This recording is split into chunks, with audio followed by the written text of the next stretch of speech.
if the windows are shut, there is no ventilation. And so through winter or through a hot summer, the temptation is to close the windows, which means that ventilation deteriorates.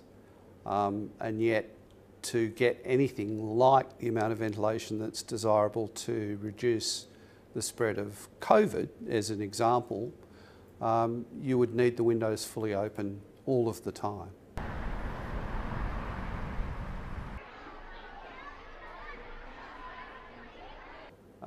Newer deep plan schools, the sort of contemporary open plan school, the middle of the learning space is often a long way away from windows, and in those cases the ventilation level in the middle of the school can be extremely poor, and even opening the windows at the periphery won't do enough to fix that. I can just sort of move this around and follow things. You can. I see a huge peak. At the moment these are all looking... Carry on.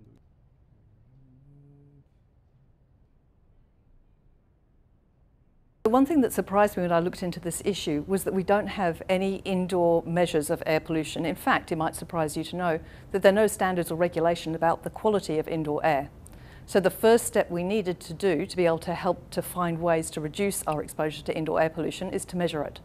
And that's the reason I developed Clean Air Schools. Well, he's in the school. I think he's actually probably busted the software out. I mean, the connections on this one. The low-cost sensors will sample the air for PM 2.5 and NO2. So those are the pollutants that come from bushfires, from traffic and from industrial emissions. And what we'll be able to do once we've collected that data is to be able to look at the distribution over time and space of these different pollutants.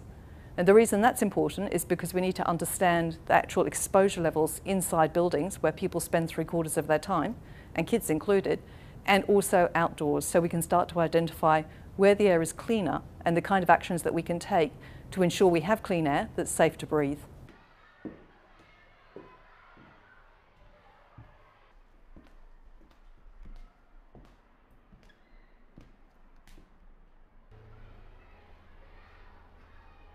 So originally the connection happened as a result of the bushfire crisis here in Sydney and New South Wales, where as a school we were particularly really challenged to provide good quality air for our students and to really understand how we could manage that terrible situation. So yeah, we've been working with them ever since then, and at the time, little did we realise that COVID was about to rear its ugly head, and certainly as time progressed through the lockdown, we realised that we were already in a partnership that was going to be really beneficial for students, staff, visitor safety, being able to really provide them with the best workplace possible.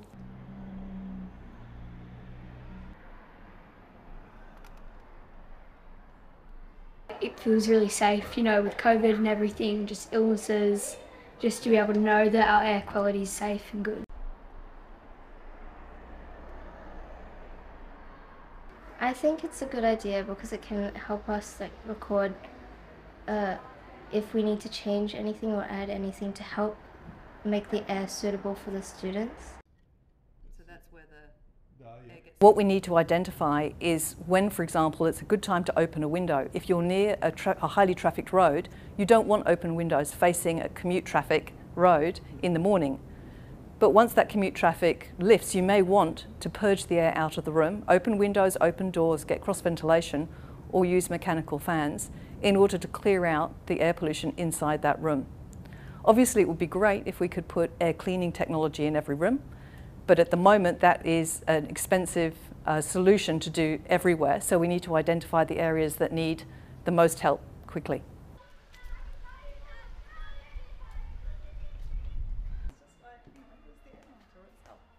So I guess what we have to do is look at this and just look where the monitors get the air from.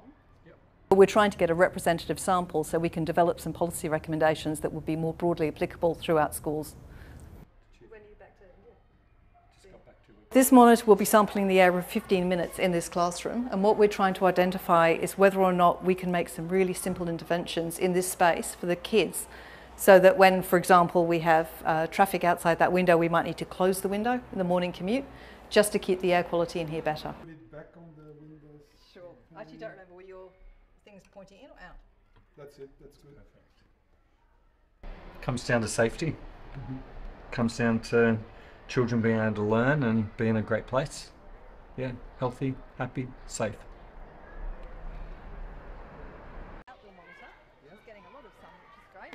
And this one has been here, how long has it been here now? All the Victorians were getting to the monitor. Yeah. To the solar panel. Yeah.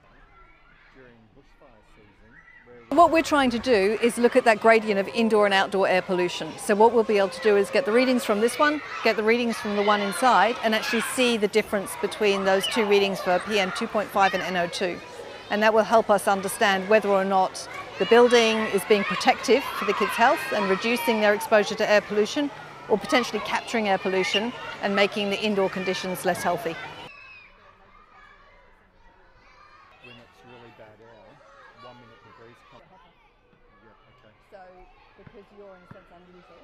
And what I think we need to do is to make sure that there's a minimum standard of air ventilation within every school. So we're talking indoor air quality.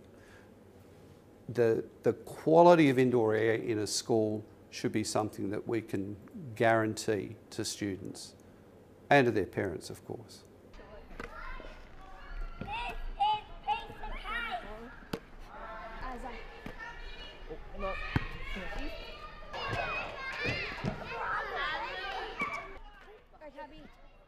Tabby gets it.